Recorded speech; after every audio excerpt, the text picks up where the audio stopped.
like a Hellcat.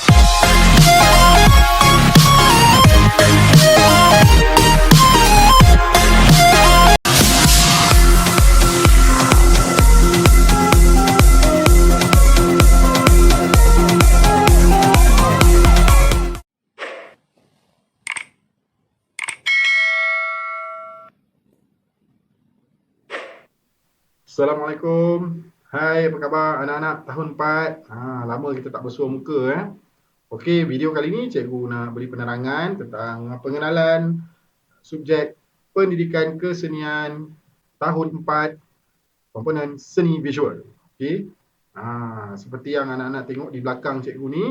Okey, ini ialah buku teks yang baru. Okey, baru setahun. Okey, masuk tahun 2021 ni adalah tahun yang kedua. Murid-murid menggunakan buku tersebut dalam silibus KSSR, Kurikulum Standard Sekolah Rendah. Okey, bagi anak-anak mungkin baru pada kamu buku tersebut dan cikgu mengharapkan buku tu telah ada bersama kamu. Okey, kerana telah diedarkan pada awal sesi persekolahan baru-baru ni. Okey, mari kita tengok bagaimana rupa sebenar buku tersebut. Ini dia. Okey, ini buku sebenar.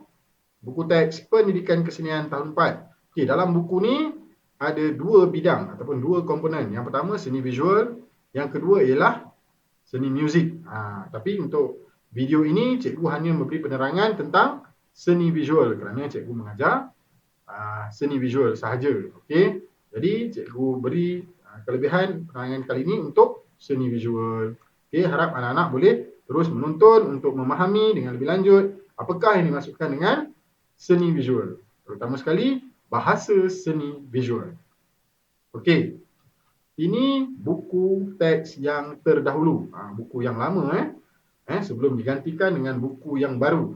Okey, sebelum ni kalau kita tengok buku ini cukup banyak diberi nota dan penerangan tentang bahasa seni visual. Okey, dalam ni ada banyak. Okey, diceritakan tentang bahasa seni. Okey, pada muka surat yang kedua, ketiga dan keempat. Okey, kamu tak sempat tapi tak apalah. Okey, cikgu gunakan buku ini untuk rujukan. Okey, sekarang kita beralih kepada buku yang baru, yang terkini. Okey, cantik covernya. Okey, apa lagi? Mari kita tengok apa yang ada di dalam buku ini. Jom. Okey anak-anak, inilah dia kandungan buku teks kita. Okey. Ini bahagian dalam bahagian bahasa seni visual. Okey, kita beralih kepada bahagian hadapan. Ini hadapan buku teks anak-anak. Okey, kita tengok. Okey, bila kita buka kita akan nampak topik bahasa seni visual. Okey, komponen. Di situ ada bahasa seni visual di atas tu. Bahasa seni visual terbahagi kepada dua, unsur seni dan juga prinsip rekaan. Apa itu unsur seni? Apa itu prinsip rekaan? Okey.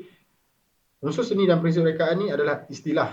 Okey, istilah yang digunakan untuk bahasa seni. Okey, seperti kita belajar dalam matematik contohnya.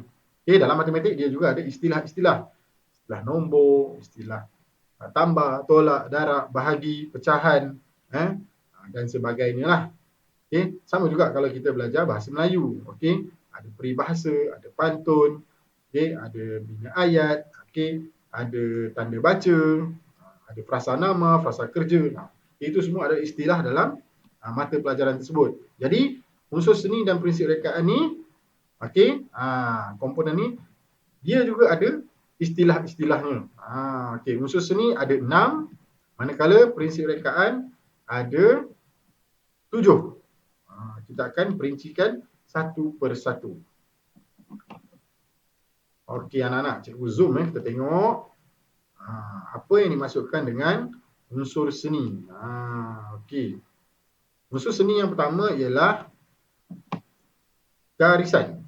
Okey, garisan adalah permulaan kepada kita melukis ataupun melakar. Okey, kalau kita ingat lagi zaman kita sekolah kecil-kecil dulu, masa kamu di sekolah tadika, di pra, di pasti atau di mana-mana, bila kita belajar menulis, kali pertama kita belajar menyambung titik-titik. Contohnya nak bentukkan huruf C. Contohlah 1, 2, 3, 4 sampai bawah. Sambung titik-titik tu. Okey, daripada titik-titik tadi dia membentuk, dia menjadi garisan. Okey, kita tengok gambar kartun tu, macam Mummy Monster ni. Okey, tengok apa yang dia buat. Dia sedang melukis garisan. Di sini ada beberapa jenis garisan. Maksud garisan ialah hasil sambungan titik ke titik di atas sesuatu permukaan. Contoh di sini ada garisan beralun, garisan melingkar, garisan berduri, garisan putus-putus, garisan titik-titik. Sebenarnya di sekeliling kita ada, di mana-mana pun ada garisan, sedar tak sedar sahaja. Okey, unsur yang kedua ialah rupa. Apa yang dimaksudkan dengan rupa? Okey, kita tengok kartun tu. Dia sedang membuat catan. Okey, catan rupa. Di sini ada rupa geometri. Okey, rupa terbahagi kepada dua. Okey, rupa geometri, rupa organik. Dan rupa juga dikelaskan kepada rupa positif dan rupa negatif. Okey.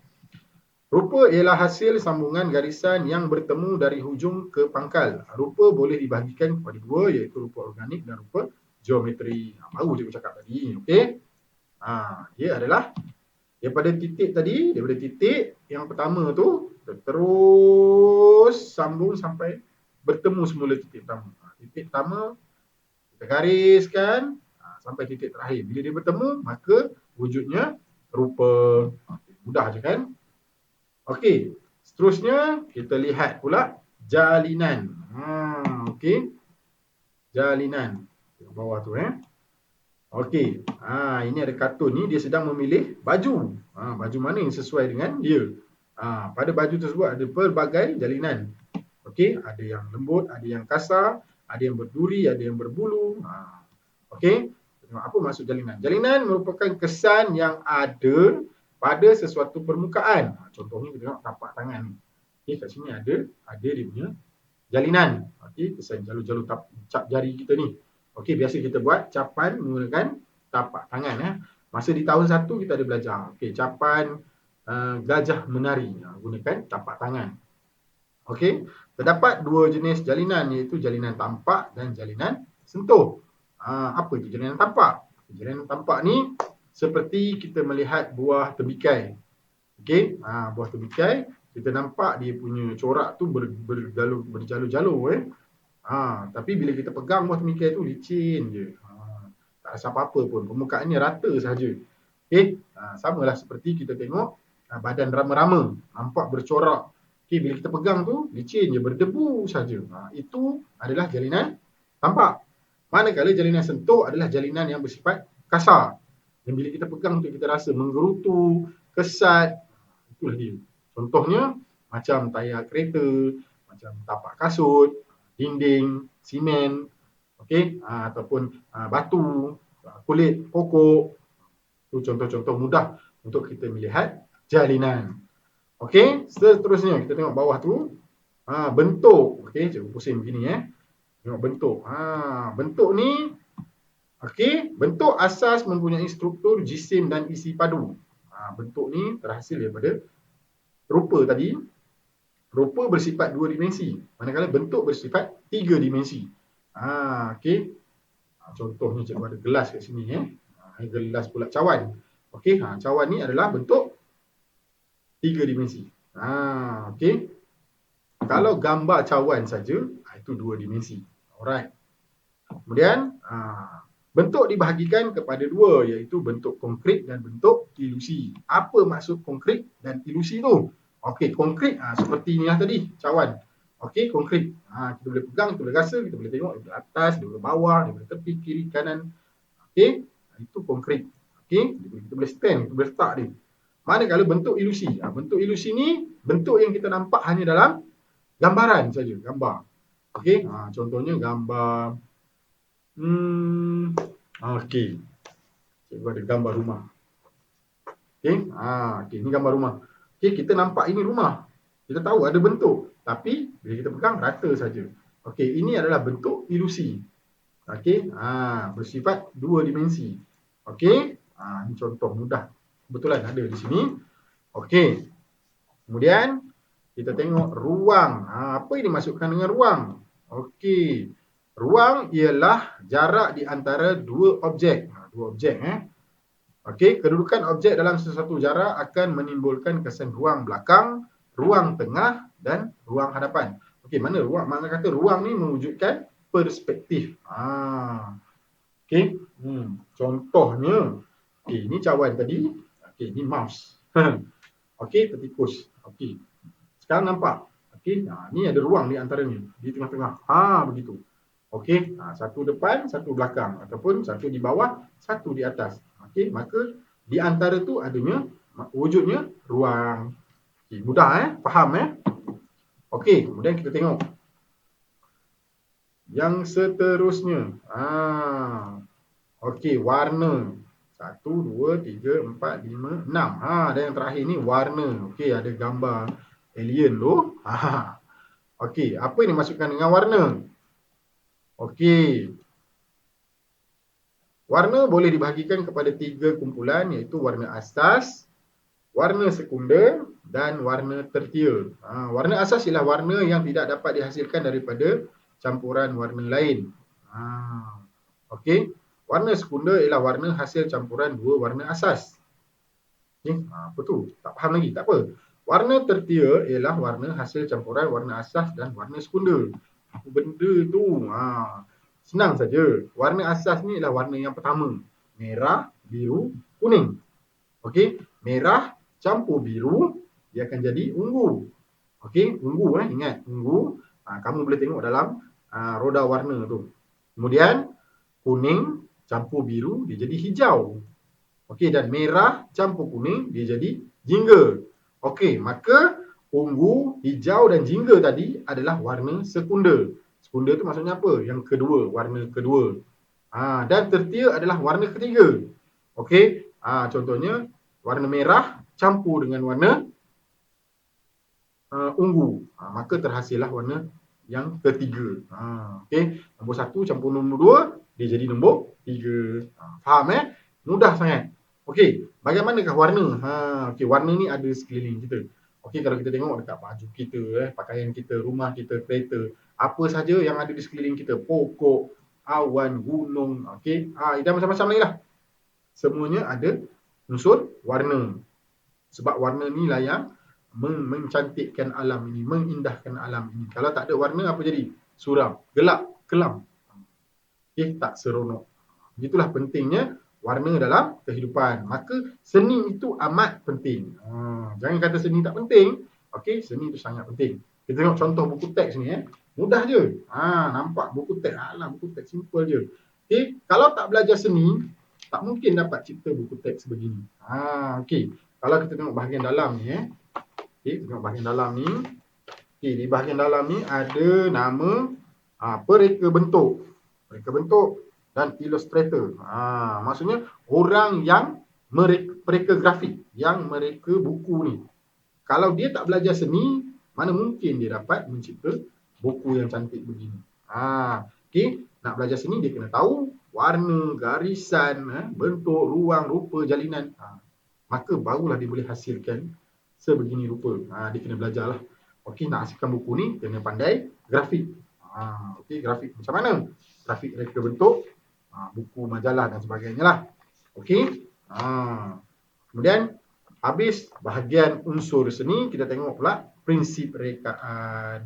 Okey, ini dia ni, ada gambar istana Okey, prinsip rekaan terbahagi kepada 7. Okey, prinsip rekaan ni dia kata melengkapkan lagi kita punya karya tu supaya karya yang kita hasilkan tu bermakna. Ada nilai-nilai estetika dalam karya seni yang kita hasilkan. Contohnya gambar rumah ni tadi. Okey, nampak simple je ni kamu pun boleh buat. Tapi dalam ni ada banyak dia punya prinsip rekaan dan unsur seni. Okey. Contohnya bunga ni tadi. Kita tengok kat sini kan. Sini ada bunga, sini ada bunga. Seimbang lah kiri kanan. Itu dalam imbangan.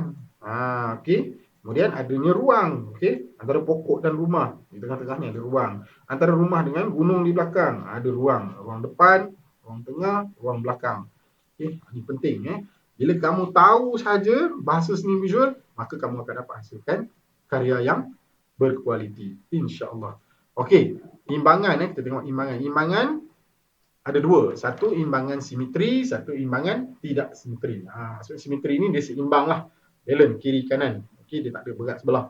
Okey, kemudian imbangan yang tidak simetri tu, okey, kita tengok sini, imbangan objek tidak simetri. Keadaan yang menentukan kedudukan sama ada sepadan dari segi berat dan pemberatan. Mudah saja.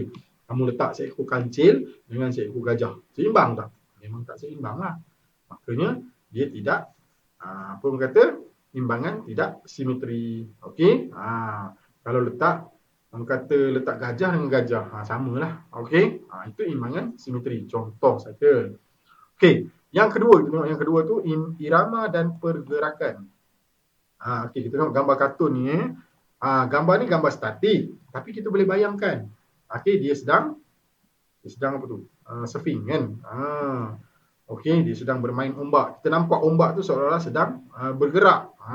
Okey, ditiup angin. Sedangkan itu hanyalah gambar, tapi dengan gambar kita nampak ada kesan pergerakan. Okey, keadaan objek yang kelihatan bergerak, memancar, bergegar dan sebagainya secara ilusi. Okey, mudah saja. Contohnya kita tengok gambar burung terbang. Okey, burung tu tak terbang pun sebab tu lukisan, tapi kita nampak seolah-olah dia sedang terbang. Okey, kemudian penegasan. Apa yang dimaksudkan dengan penegasan? Okey, penegasan adalah sesuatu yang boleh menarik perhatian dan tumpuan kepada pemerhati. Senang ni contoh gambar bunga tu dibagi Secara automatik titik fokusnya jatuh kepada bunga yang berwarna merah sebab dia besar dan warnanya berlainan daripada warna-warna yang lain. Okey. Penegasan ni kalau kita tengok dia hampir-hampir dengan kontra. Kita tengok di bahagian bawah tu kontra. Apa yang dikatakan kontra? Okey, sesuatu objek yang berbeza dari segi saiz, rupa, bentuk, warna dan sebagainya daripada objek yang lain. Okey, kalau kita belajar bahasa Melayu ada sinonim, antonim. Dalam seni pun ada kontra. Maksudnya sifat yang berlawanan, bertentangan. Okey, besar kecil. Okey, tua muda. Macam tu. Okey, luar dalam, terang gelap. Okey, dalam lukisan pun ada kontra ni. Barulah kita dapat tengok kelainan. Okey, seterusnya kita tengok di sebelah ni kesatuan. Apa itu kesatuan? Okey, kesatuan ni macam satu kumpulan lah. Kesemua unsur seni dan prinsip rekaan dilihat secara menyeluruh dan saling melengkapi dalam hasil karya. Contohnya ekor burung merak ni. Ini dikatakan kesatuan. Okey, nampak sama je kan? Okey, kemudian harmoni. Harmoni penggunaan unsur seni yang menimbulkan kesan aman dan damai. Okey, biasanya harmoni ni kita kaitkan dengan unsur warna. Okey, warna. Okey, sebab warna ni dia pelbagai. Warna ni ada banyak. Jadi dia akan mewujudkan mood ceria, mood gembira. Okey, kalau kamu guna warna hitam kamu akan rasa kata suram, gelap. Tapi kalau kita letak warna putih, warna merah, warna kuning, okey, warna biru, dia akan jadi lebih menarik. Dan yang terakhir tu kepelbagaian. Apa yang dimaksudkan dengan kepelbagaian? Okey, kata dasarnya ialah pelbagai. Maksud pelbagai ni banyak, macam-macam. Okey, penggunaan pelbagai unsur seni dan prinsip rekaan dalam sesuatu karya. Maksudnya ada 6 unsur seni, kadang-kadang tu ke-6 unsur ada dalam karya tersebut. Itu yang dimaksudkan dengan kepelbagaian. Okey, kita ambil contoh satu Okey, ini karya murid tahun 2. Okey, tengok karya ni Ada warna, macam-macam warna dan ada pelbagai garisan, ada pelbagai rupa. Itu lagi kepelbagaian. Mudah sangat kita nak faham. Okey. Cikgu rasa cukup sampai situ penerangan untuk bahasa seni visual. Okey. Cuba kita tengok di muka surat yang lain. Okey, cikgu zoom out, kita tengok. Muka surat seterusnya. Okay, ini dipatah balik ke belakang, ke depan Okey, ini dah masuk tajuk yang pertama. Okey, tajuk yang pertama ni, okey anak-anak cuba tengok di bahagian bawah tu ada projek kesenian penggal 1. Okey. Ni cuba nak cerita sedikitlah. Okey, pengenalan supaya kamu tahu. Taklah terkejut nanti kan. Sebenarnya untuk tahun 4 ni kesinambungan daripada tahun 1, 2, 3. Okey, sama je. Okey, kamu buat projek, okey, projek seni visual dan muzik, kemudian kita gabungkan bawa ke pameran akhir ataupun persembahan akhir di hujung semester. Semester ada 2, semester 1, semester 2. Macam mana pembahagian semester tu? Okey, mudah je. Okey, penggal pertama ni bulan 1 hingga bulan 5. Lepas tu ada cuti sekolah 2 minggu. Okey, selepas tu kita naik. Lepas cuti kita naik. Itu adalah penggal kedua, ataupun semester kedua. Makna kata untuk setahun kamu buat projek 2 kali. 2 kali pameran. Okey, senang saja. Siapa yang nak buat pameran? Kamu dengan cikgu kamu lah. Okey, dengan kawan-kawan. Okey, pameran ni pula ada 2. Satu pameran yang berskala kecil. Maknanya kita buat dalam kelas je. Kita bentang kita punya karya, projek atas meja, kita tengoklah sama-sama kita dengan cikgu kita. Okey, itu yang berskala kecil. Kalau kita nak yang lebih grand lagi, kita buat berskala besar. Macam mana? Okey, mudah saja. Kita buat di dewan. Okey, kita panggil kelas-kelas lain, kita bergabung, kita buat ramai-ramai. Okey, kita jemput orang luar datang tengok. Okey, kita buat sambutan bertuah dan sebagainya lah. Itu memang grand lah. Kalau boleh buat macam tu, terbaik. Okey, kita tengok Cikgu huraikan sedikit. Pada akhir penggal 1, kamu akan mengadakan projek kesenian iaitu pameran hasil karya seni visual serta persembahan musikal. Maksudnya cikgu muzik dengan cikgu seni akan bergabung. Tapi kalau cikgu tu seorang je mengajar, maksudnya dia tak bergabung lah. Dia akan kamu yang bergabung. Okey, mungkin bergabung dengan kelas lain. Okey, bentukkan 5 kumpulan berdasarkan hasil karya unit 1 hingga 5. Setiap kumpulan akan membuat apresiasi seni dan persembahan musikal mengikut kreativiti secara bergilir. Ini biasanya atas budi bicara cikgu yang mengajar kamu lah. Okey, apa yang dimaksudkan dengan apresiasi seni? Okey, apresiasi itu maksudnya menghargai, penghargaan. Okey, bagaimana kita bentangkan karya kita, kita bercerita apa yang kita hasilkan. Apa yang kita harapkan, apa yang kita dapat daripada projek tadi, apa yang telah kita berjaya ketengahkan, sumbangkan, apa kita punya kreativiti dan inovasi dalam penghasilan karya tadi. Okey, kita tengok nombor 1 tu perancangan. Okey, perancangan kita kumpul dan pilih hasil karya murid. Ini cikgu lah biasanya cikgu yang kumpul. Okey, kamu hanya siapkan dan hantar kepada cikgu, cikgu simpan. Kalau kamu simpan, tahulah jadi elok ke tidak, mungkin akan rosak di akhirnya nanti. Okey, jadi bincang dengan cikgu, tentukan bagaimana kita nak simpan karya-karya kita. Okey, sama ada nak simpan di rumah, di sekolah, di bilik seni dan sebagainya lah. Okey, kemudian bincang susun atur hasil karya yang akan dipamerkan. Kita tengok contoh dekat gambar sebelah tu tentukan lokasi pameran, rancang persembahan musikal, buat pembahagian tugas untuk persembahan. Okey, ini kita ada lebih kurang dalam 11 minggu. Okey, kita rancang untuk 11 minggu tu, masuk minggu ke-12, ke-13 kita buat projek dan minggu yang terakhir tu kita buat pameran dan persembahan. Okey. Kita tengok tu. Persediaan nombor 2 tu, buat persediaan pameran berdasarkan perancangan. Labelkan caption. Apa tu caption? Kadang-kadang tak tahu caption tu bahagian dalam kita punya karya ni, contoh ni karya ni karya ni lagi. Okey, dalam karya ni kita letak satu caption kat bawah.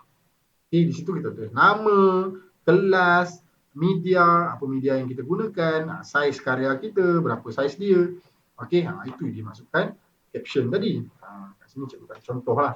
Tapi lebih kurang begitulah Okey, kemudian susun karya pameran, buat latihan persembahan musikal. Ni waktu muzik lah.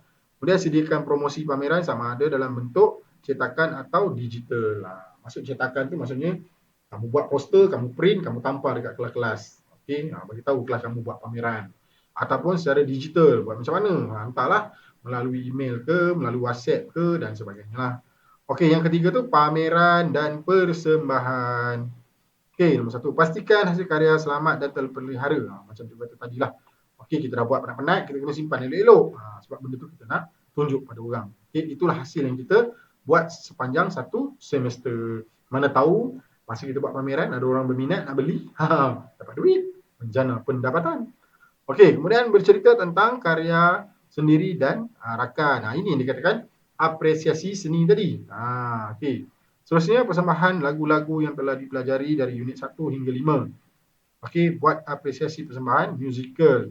Simpan hasil karya di tempat yang selamat. Nombor 6, bersihkan tempat pameran. Biasalah. Okey. Kalau kita dalam kelas ni, kebersihan tu menjadi keutamaan dan juga keselamatan. Okey. Selesai di bahagian projek, cikgu nak cakap sikit tentang unit. Okey. Okey, dalam buku teks digital tu tak ada ditunjukkan tentang unit. Jadi di sini cikgu nak cerita sikitlah. Okey, kita ada beberapa unit. Okey, yang kamu kena buatlah untuk projek tahun 4. Yang pertama unit 1, senja dan indah tu. Okey, kamu buat catatan basah atas basah. Kemudian buat unit 2, warna-warni kek cawan. Aktiviti tu apa? Kita buat mozaik. Tengok buku teks awak. Selak-selak muka surat 14 tu kita buat mozaik. Okey. Kemudian unit 3, beg cantik menawan. Yang ni buat stensil. Macam mana buat stensil? Okay. Kita tebuk-tebuk kertas, kita sapu warna kat dalam. Itu stensil. Okey, kemudian bunga gergasi. Yang ni buat apa? Ni buat arca. Benda arca tu. Okey. Tak apa. Buka muka surat 34, kamu baca. Kalau cikgu terangkan semua, kamu tak baca buku. Okey. Kemudian unit 5, secawan kopi manis. Manis betul. Yang ni kita buat paper mache. Maksudnya kita buat dengan kertas surat khabar. Kita lembapkan, kita campur gam, kemudian kita bentukkan. Okey. Apa lagi? Tengok buku. Kemudian unit 6. Ini untuk semester 2. Larian riang ria. Okey, kita buat poster. Okey, macam cikgu cerita tadi lah, kita nak buat pameran, kita buat poster kan. Poster ni apa dia? Iklan sebenarnya. Ataupun kempen kita nak bagi tahu pada orang. Kemudian unit 7, indahnya dasar laut. Yang ni kita buat cetakan. Okey, contoh ni kita ambil kotak ni, kita potong, sapu warna. Okey, kita letak cap macam tu. Okey, tu dia cetakan. Kemudian hello, apa khabar? Ini buat pualaman. Pualaman ni menggunakan cat minyak. Kita letak atas air Okay, kemudian kota ceria, yang ini kita buat diorama. Diorama tu macam mana? Okay, kita buat contohnya kita ambil kotak kasut, kita buat hiasan kat dalam tu. Macam hiasan dalaman lah lebih kurang.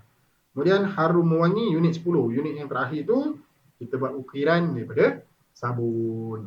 Tu serba sedikit kita cakap tentang unit-unit dalam pendidikan kesenian komponen seni visual. Okey.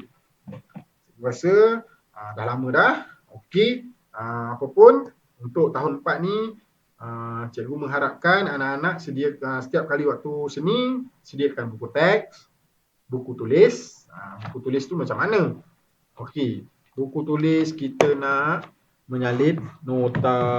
Buku tulis yang biasa tu, yang warna coklat tu, cikgu nak cari contoh sekejap. Maklumlah, rumah ni macam-macam ada. Ini dia. Okey. Yang ini wajib ada. Buku teks, buku tulis. Okey. Mesti ada. Kenapa mesti ada buku tulis? Okey. Sebab selain daripada kita berkarya, buat projek, kita juga kena salin nota. Daripada salin nota tu, kita boleh juga menyalin pesanan daripada guru. Kadang-kadang cikgu ni suka bagi macam-macam pesanan kan. Bawa itulah, bawa inilah. Jadi awak mana boleh ingat semua. Nak tak nak, kena tulis. Catat dalam buku. Okey, dan seterusnya mesti ada drawing block. Ni saiz A4 kecil je. Okey, macam sketchbook ni. Okey, drawing block. Dalamnya ada kertas lukisan. Okey, inilah dia contoh. Okey, kat sini ada gambar. Okey, ni contoh drawing block. Okey, yang lain-lain tu macam biasalah. Okey, pensel warna, pemadam, pensel, pembaris, gunting. Gunting mestilah gunting yang mata bulat. Macam mana mata bulat tu? Okey. Cikgu ada contoh gunting.